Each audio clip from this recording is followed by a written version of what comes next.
তিন বোন আছে কাদের? হ্যাঁ, তিন বোন। বোন, হ্যাঁ, পাঁচজন, আরো ভালো। তিন বোন আপনাদের না? মাশাআল্লাহ। সহিহুল আদাবিল মুফরাদ, ইমাম বুখারীর আরেকটা কিতাব। এই কিতাবের 59 নাম্বার হাদিস।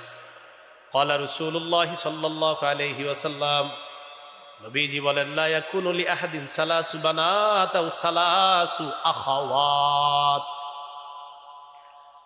কোন ব্যক্তির যদি তিনজন কন্যা থাকে অথবা তিনজন বোন থাকে, কারো যদি তিনজন বোন থাকে, প্রথমে বলছে তিন কন্যা, তিন কন্যার তো বর্ণনা শুনলাম।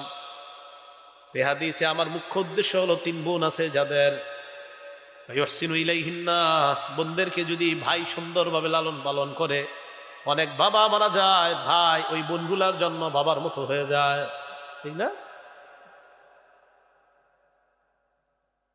তেমন ভাবে তিন কন্যা, যারা তিন কন্যা আছে অথবা তিনজন বোন আছে, তাদেরকে সুন্দরভাবে লালন পালন করবে। নবী বলেন, ইল্লা দাখালাল জান্নাহ, ওই ভাই মরবে, জান্নাতে প্রবেশ করবে।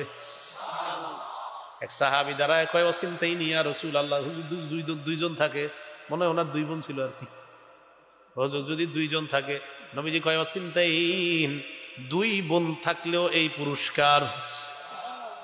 তবে সবাই বলেন, তবে বোনদের হকটা দিতে হবে।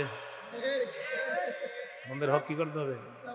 দিতে হবে। সামান্য পরিমাণও সম্পত্তি মেরে খাওয়া যাবে না, সামান্য সম্পত্তি মেরে খাওয়া যাবে না, মাথায় রাখতে হবে।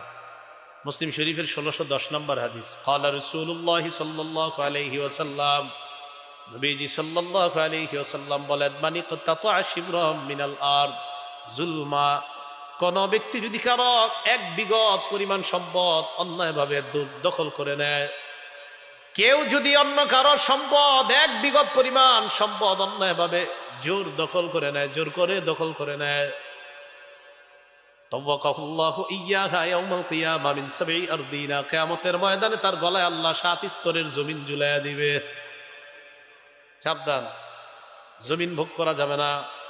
মুসলিম শরীফের 2581 নম্বর হাদিসের বর্ণনা। ক্বালা রাসূলুল্লাহ সাল্লাল্লাহু আলাইহি ওয়াসাল্লাম, সাহাবাদেরকে আল্লাহ নবী বললেন, আতাদুনা মাল মুফলিস, ও সাহাবারা, নিঃস্বকে জানোনি? সাহাবারা বললেন, আল মুফলিসু ফিনা মান লা দিরহাম লাহু ওয়ালা মাতা।